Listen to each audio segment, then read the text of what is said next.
헌법 개정안 발의했습니다.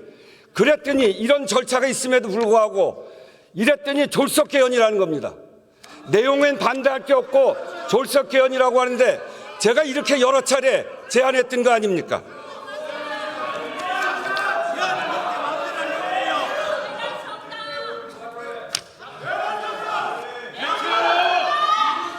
국민의힘은 가까스로 만든 개헌 기회를 걷어찼을 뿐만이 아니라 공당으로서 국민께 한 약속을 실천하는 책임도 같이 걷어찬 것입니다. 불법 개헌을 반성한다, 반대한다고 한 소리는 다 어디로 간 겁니까? 불법 개헌을 꿈도 못 꾸게 하는 개헌을 필리버스터까지 의석을 정돈해 주시기 바랍니다. 성원이 되었으므로 제2차 본회의를 개의하겠습니다. 방청석에 우리 국민들 와 계셔서 잠시 소개하겠습니다. 전진숙 의원실 소개로 5.18 정신헌법 전문수록 국민추진위원회 위원들 오셨고, 황희 의원실 소개로 목동중학교 학생들 오셨습니다. 여러분 환영합니다.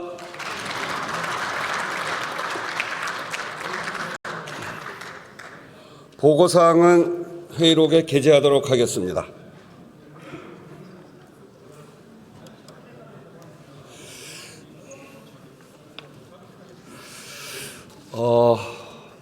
오늘 제가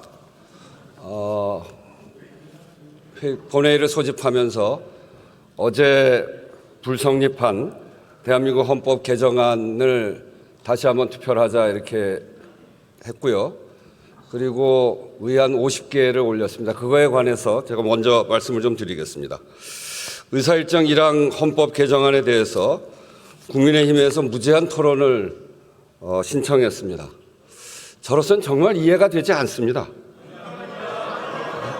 헌법 개정안은 제 이야기 들어보세요. 헌법 개정안은 국민의힘이 표결에 참여하지 않으면 가든 부든 의결할 수가 없는 거 아닙니까? 의사결정권을 국민의힘이 가지고 있습니다. 그런데 그러면 들어와서 표결을 해서 부를 던지든지 찬성하는 사람은 가를 던지든지 의사결정을 다 할 수 있는데 무슨 무제한 토론을 합니까? 무제한 토론은 소수파가 의사결정을 할 수 없는 소수파가 자기 의견을 국민들에게 알리기 위해서 하는 거 아닙니까? 어제 국민의힘이 참여하지 않아서 투표 불성립에 대해서 다시 하는 건데 여기에다 무제한 토론을 하는 것은 무제한 토론 제도를 남용하는 거다. 저는 그렇게 생각하는데 정말 이건 있을 수 없는 일입니다. 어떻게든 39년 만에 개헌을 무산시키지 않기 위해서 오늘 다시 본회의를 열었습니다. 민심을 직시하고 좀 더 깊이 고민해서 그래서 참여해 줄 것을 요청하면서 제가 간곡하게 요청드린 겁니다.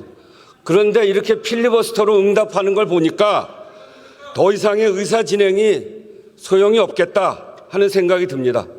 의장은 헌법 개정안 상정하지 않겠습니다. 오는 6월 3일 개헌 국민투표 시행을 위한 절차는 오늘로써 중단됐습니다. 다시 한번 말씀드립니다. 국민의힘이 이 헌법 개정안 39년 만에 하는 헌법 개정안, 그것도 불법 비상계엄을 꿈도 못 꾸게 하는 개헌, 또 군사 독재를 물리친 부마 항쟁과 그리고 전두환 내란을 극복한 5.18 민주정신을 헌법 전문에 넣어서 우리나라의 민주적 정체성을 분명히 하자는 것, 또 어느 국민들이 어디에 산다고 해서 삶이 차별되지 않도록 하자고 하는 이 헌법에 대해서 어제는 투표에 참여하지 않아서 투표를 무효시켰고 오늘은 또 무제한 토론을 하겠다고 해서 더 이상 의장은 헌법 개정안을 상정하지 않고 오늘로써 이 절차를 중단합니다. 국민투표로 주권을 행사하기 위해서 선거인단에 등록한 재외국민 여러분 그리고 관계기관에도 유감의 뜻을 표하고 국회의장으로서 죄송하다는 말씀 드립니다. 매우 아쉽습니다. 정말 몹시 안타깝습니다. 개헌의 필요성과 시급성에 대한 국민적 요구가 분명하고 쟁점이 없어서 내용엔 반대할 것도 없다고 하면서 여야 간에 얼마든지 합의가 가능한 사실상 내용에 반대가 전혀 없는 개헌안을 놓고도 개헌의 문을 열지 못했습니다. 정략과 억지 주장을 끌어들여 39년 만에 개헌을 무산시킨 국민의힘에 강력한 유감을 표명하지 않을 수 없습니다. 이번 개헌안은 전부 다 국민의힘이 국민들께 약속했던 내용들입니다. 작년 5.18에는 당 공식 입장으로 헌법 전문 수록을 적극 추진하겠다고까지 했습니다. 12.3 비상계엄을 반성한다고 해놓고 국가 균형 발전은 말할 것도 없습니다. 졸속 개헌이라고 하는데 그동안 의장이 숱하게 제안했습니다. 그때마다 거부하고 대답하지 않은 것이 국민의힘입니다. 절차를 한번 보십시오. 제가 재작년 2024년 7월 17일 제76주년 제헌절 경축사에서 2026년 지방선거 개헌 국민투표를 하자, 그리고 개헌특위를 구성하자, 이렇게 재작년에 이미 제안했습니다. 그래서 2024년 11월부터 국민미래개헌자문위원회를 구성했고 그 구성 안에 국민의힘도 참여했습니다. 그래서 거기서 충분히 논의를 한 바 있고, 그리고 4월 6일 날, 작년 4월 6일 날 제가 개헌 특별 담화도 했습니다.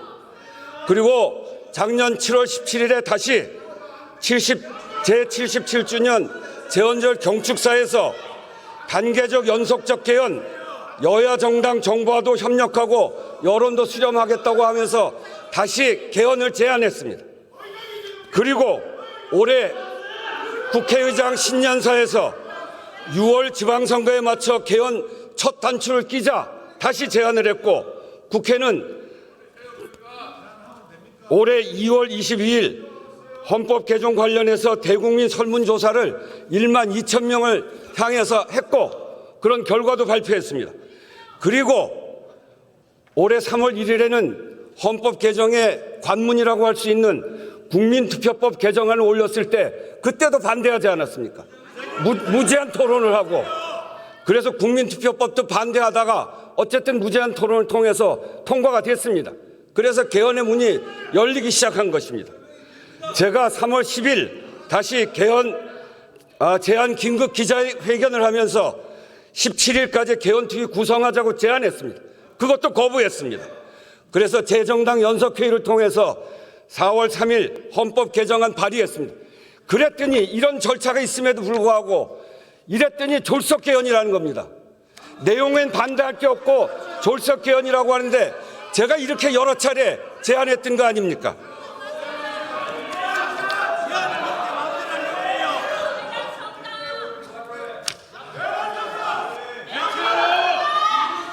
국민의힘은 가까스로 만든 개헌 기회를 걷어찼을 뿐만이 아니라 공당으로서 국민께 한 약속을 실천하는 책임도 같이 걷어찬 것입니다.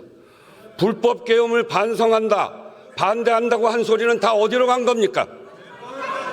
불법 계엄을 꿈도 못 꾸게 하는 개헌을 필리버스터까지 걸면서 이러고도 법원이 내란 우두머리로 무기를 선고한 윤석열 전 대통령과 절연하지 못했다는 세간의 의심과 비판에서 벗어날 수 있다고 생각합니까? 정말 묻지 않을 수 없습니다. 부끄럽고 두렵게 여기기 바랍니다. 이렇게 해서 만약에 20년, 30년 후에 이런 불법 내란이 또 벌어진다면 정말 국민의힘은 역사의 죄인이 된다라고 하는 걸 다시 한번 분명하게 말씀드립니다. 1987년 이후 시대 변화를 담아내지 못한 현행 헌법은 반드시 개정돼야 합니다. 비록 이번 기회는 놓쳤지만 출발선은 좀 더 가까워졌습니다. 헌법 불합치 판정 후 근 12년 만에 국민투표법을 개정해서 개헌의 절차적 걸림돌을 해소했고, 전부 아니면 전무였던 전면 개헌 방식 대신에 합의되는 만큼 매듭을 풀어가는 단계적 개헌에도 공감대가 만들어졌습니다. 이번 결과로 역시 개헌은 안 되는 일, 하는 인식이 더 굳어져서는 안 됩니다. 그 책임은 이제 국회가 다시 져야 합니다. 그동안 의장이 수차례 걸쳐 요청했지만 불발되었던 개헌특위를 후반기에는 반드시 구성하기 바랍니다. 이제 국민의힘도 이야기했습니다. 개헌 반대, 개헌 무산의 책임 모면용이 아니길 바랍니다. 이번에는 국민의힘이 반드시 약속을 지켜줄 것을 바랍니다. 여야 모두 책임 있는 자세로 국민께 분명한 개헌 시간표를 제시하기 바랍니다.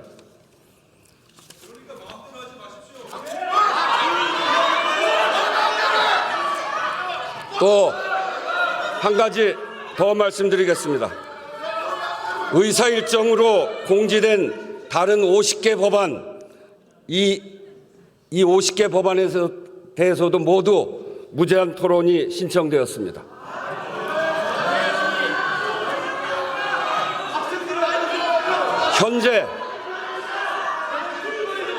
현재 법사위를 통과하고도 처리하지 못한 안건이 88건입니다. 그중에 38건은 합의가 안 된 상태로 통과됐든지 동일 제명이라서 이번에 처리할 수 없는 것이든지 그런 경우이고, 이번에 본회의에 제가 올린 50개의 안건은 여야 합의로 법사위를 통과한 민생 법안들입니다.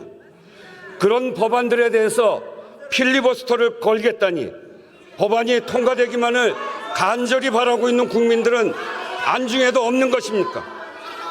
원내대표 사이에 합의되지 않는 안건이라는 이유도 가당치 않습니다.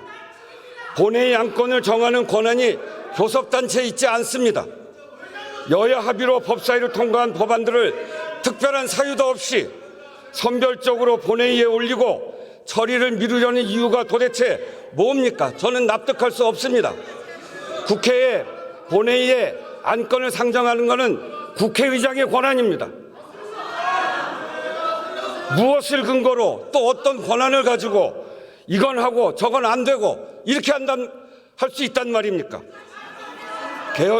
개헌안 재표결이 이유라면 더더욱 말이 안 됩니다. 표결에 불참해 투표를 성립시키는 것도 모자라서 합의한 민생 법안까지 볼모로 잡겠다고 하니 대체 무엇을 하려고 하는 것인지 지켜보는 국민들도 이해하기 어려울 것입니다. 필리버스터로 의결을 지연시킬 수는 있지만 의결 자체를 막을 수는 없습니다. 지연되는 만큼 국민의 불편, 국민의 피해만 커질 뿐입니다. 합의된 민생 법안에 대한 필리버스터는 국민들에게 목리를 부리는 것이나 다름없습니다.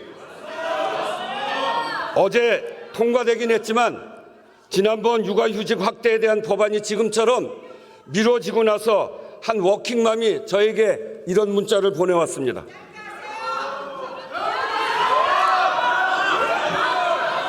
자, 들어보세요. 존경하는 국회의장님, 안녕하세요. 저는 초등학생 두 아이를 키우고 있는 워킹맘입니다. 오늘 본회의에서 제가 그토록 애타게 기다린 육아휴직 대상 자녀 연령을 초등학교 6학년으로 확대하는 공무원법 개정안이 끝내 상정되지 않아 너무나 무거운 마음이었습니다.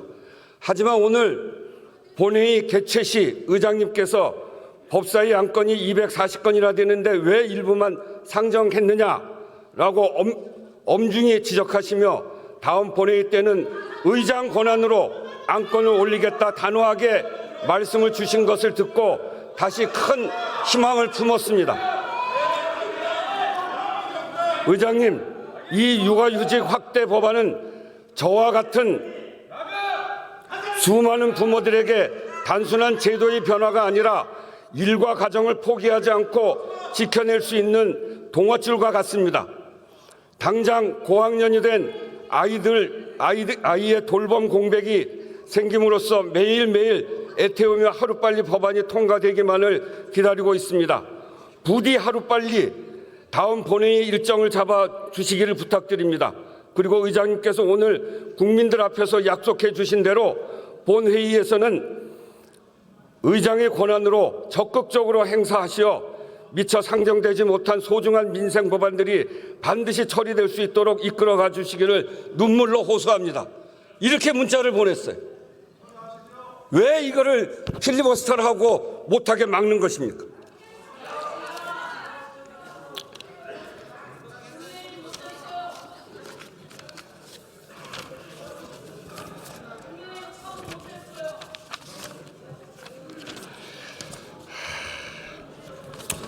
정말 속 터집니다.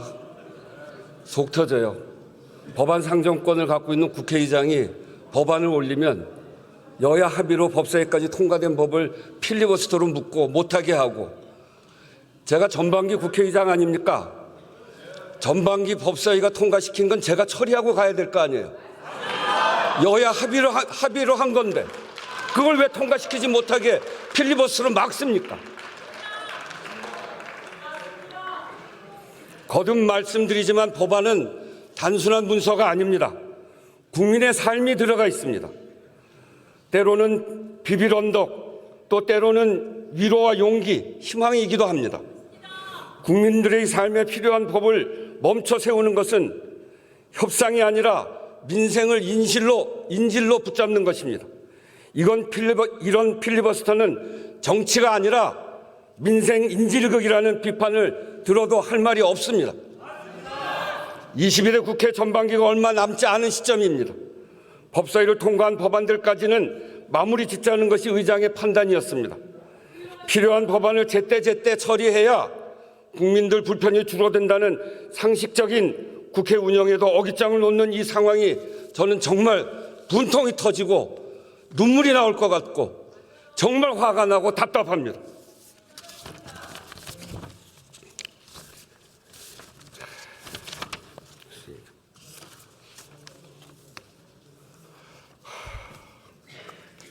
정말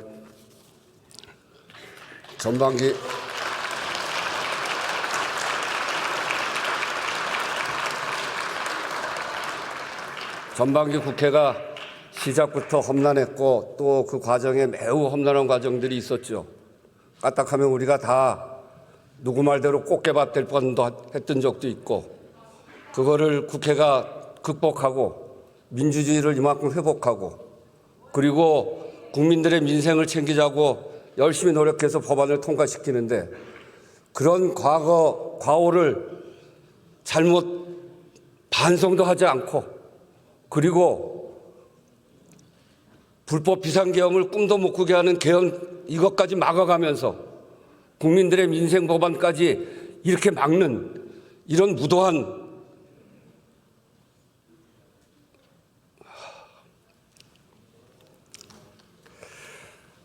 국민과 국회 어디에도 아무 이득이 없는 이 무책임한 관성은 규탄받아야 마땅합니다. 오늘 법안을 상정하지 않겠습니다. 오늘 회의는 이것으로 마치겠습니다. 산회를 선포합니다.